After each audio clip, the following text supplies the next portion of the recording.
This is how to install the Beeline Moto 2 mirror and crossbar mount.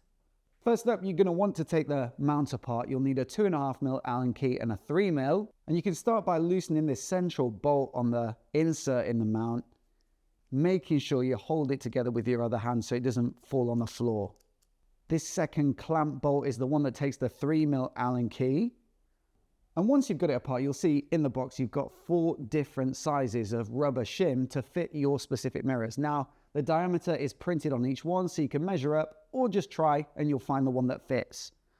So next up, just slip the shim onto the stalk of the mirrors there.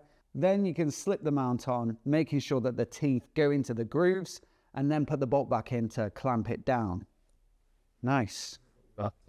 Now next up, we've got the head of the mount, and you can adjust the angle of this. So make sure that the device is going to be pointing straight at you so you can read it easily. And you might want to sit on the bike to do that so that you're simulating your exact riding position. You might want to just half tighten this, and then you can try the device in the mount and just fine tune it.